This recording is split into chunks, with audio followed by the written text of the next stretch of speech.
한 스님의 설법에 정말 기이하고도 깊은 이야기가 하나 있습니다.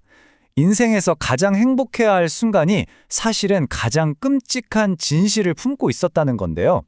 이 이야기가 우리에게 뭘 말하려는 건지 오늘 한번 제대로 파헤쳐 보겠습니다. 자, 한번 상상해 보세요. 시끄럽복적한 이막, 사람들 웃음소리가 가득한 결혼식 잔치입니다. 모두가 새로 출발하는 부부의 앞날을 축복하면서 막 기쁨을 나누고 있죠. 정말 완벽하고 행복해 보이는 바로 그런 장면이에요.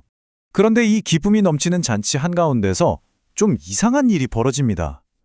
문가에 서서 이 광경을 지켜보던 한 노스님이 갑자기 엉엉 우시는 거예요. 대성통곡을 하기 시작합니다. 사람들이 막 어리둥절해서 묻겠죠. 아니 스님, 이렇게 좋은 날에 왜 그러십니까? 스님의 대답은 그야말로 충격 그 자체였습니다. 스님은 지혜의 눈으로 보통 사람들은 볼 수 없는 진실을 꿰뚫어 보고 있었던 겁니다.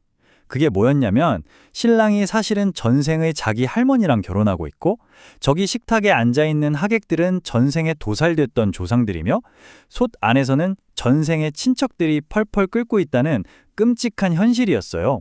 그러니까 이 잔치는 축복의 자리가 아니라 끝없이 돌고 도는 업보와 고통의 현장이었던 거죠. 자, 이 소름 돋는 이야기는 사실 하나의 핵심 원리를 설명하기 위한 비유입니다. 바로 업보. 내가 한 행동의 결과는 좋든 나쁘든 반드시 내게 돌아온다는 개념이죠. 특히 이 설법에서는 살생의 과보를 아주 강하게 이야기합니다. 다른 생명을 빼앗는 행위는 마치 빚을 지는 것과 같다는 거예요. 언젠가 어떤 방식으로든 반드시 갚아야만 하는 피할 수 없는 빚 말이죠. 이게 바로 우주의 법칙이라는 겁니다.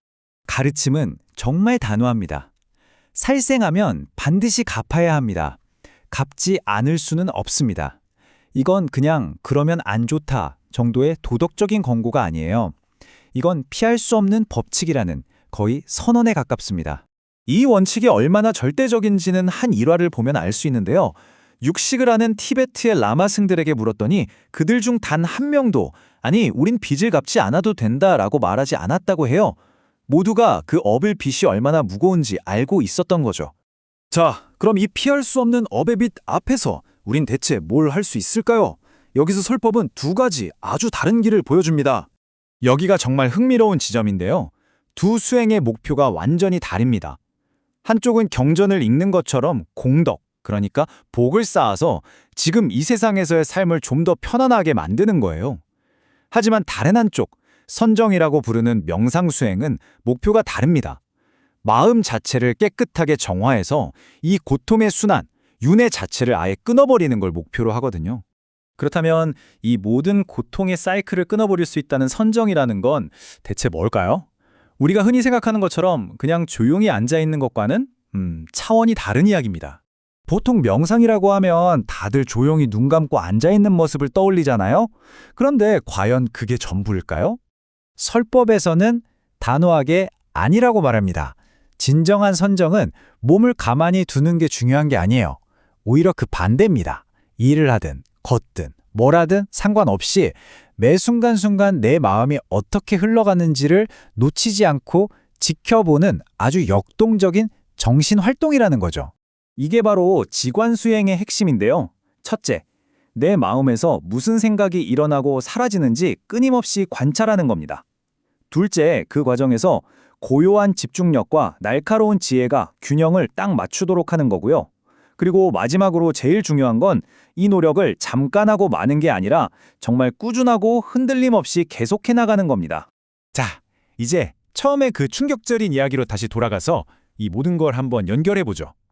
결혼식장에서 눈물을 흘리던 스님의 이야기랑 이 마음을 관찰하는 수행법이 대체 어떻게 이어지는 걸까요? 그러니까 핵심은 이거예요. 우리의 모든 행동은 결국 업이라는 빚을 만듭니다. 물론 복을 짓는 것도 중요하죠.